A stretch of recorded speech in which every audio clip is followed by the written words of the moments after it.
Assalamualaikum warahmatullahi wabarakatuh. Perkenalkan, nama saya Nibras Altolib dengan nomor NIM 2531021011 akan mempresentasikan tentang pengenalan alat laboratorium, yaitu polarimeter untuk memenuhi tugas dari teknik laboratorium. Apa itu polarimeter? Nah, polarimeter adalah instrumen laboratorium yang digunakan untuk mengukur rotasi bidang cahaya terpolarisasi ketika melewati sebuah sampel yang memiliki aktivitas optik. Nah, disebut aktivitas optik ini karena molekul zatnya tersebut mampu memutar arah getaran cahaya. Contohnya ini seperti glukosa, fruktosa, asam amino, ataupun protein tertentu. Nah, zat yang tidak aktif optik tidak akan bisa memutar cahaya sehingga sudut rotasinya pasti nol. Next. Nah, adapun fungsi polarimeternya ini yang pertama itu untuk menentukan dan mengukur aktivitas optik suatu zat. Nah, ini itu untuk menentukan seberapa besar kemampuan suatu zat ini dapat memutar cahaya. Yang kedua yaitu untuk menganalisis konsentrasi larutan optik aktif misalnya gula. Jadi, semakin tinggi konsentrasinya maka semakin besar juga sudut optiknya. Nah, yang ketiga itu untuk memantau perubahan rotasi optik dalam reaksi.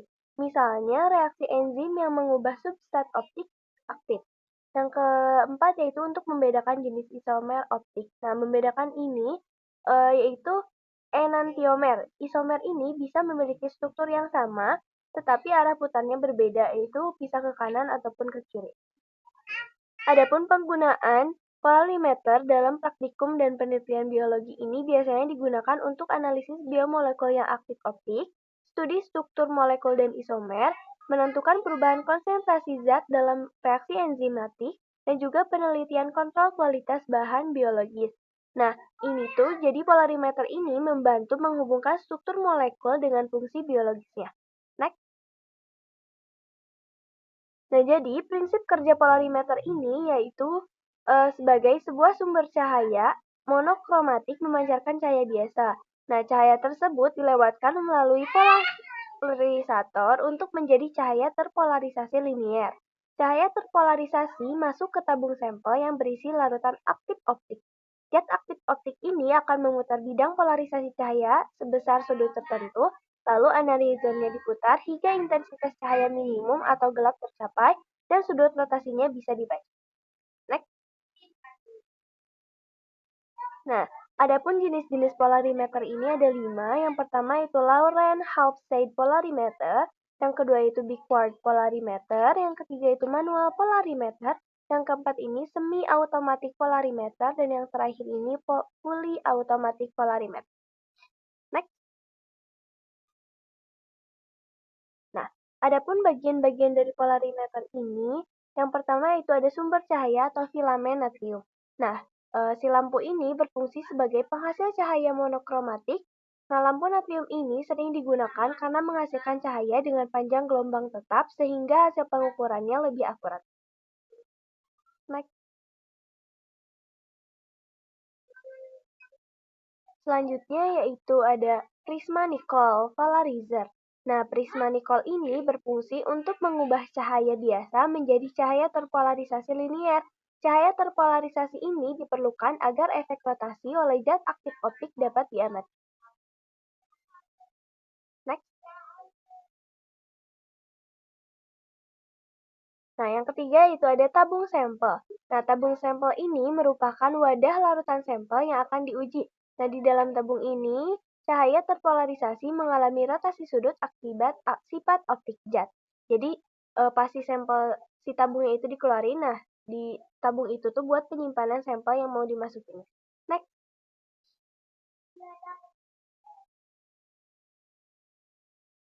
Nah, sekarang yang keempat yaitu prisma analisator atau analyzer. Nah, prisma analisator ini berfungsi untuk menganalisis cahaya setelah melewati sampel. Analyzer ini diputar hingga cahaya mencapai intensitas minimum gelap yang menandakan sudut rotasi optik.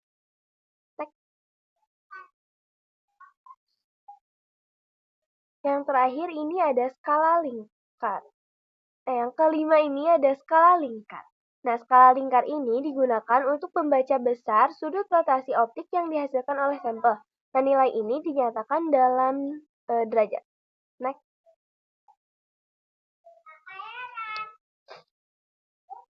Nah, adapun yang terakhir ini ada detektor atau okuler pengamat. Nah, detektor ini menjadi bagian tempat pengamatan melihat perubahan intensitas cahaya. Nah, dari pengamatan ini, sudut rotasi dapat ditentukan secara visual ataupun digital. Next.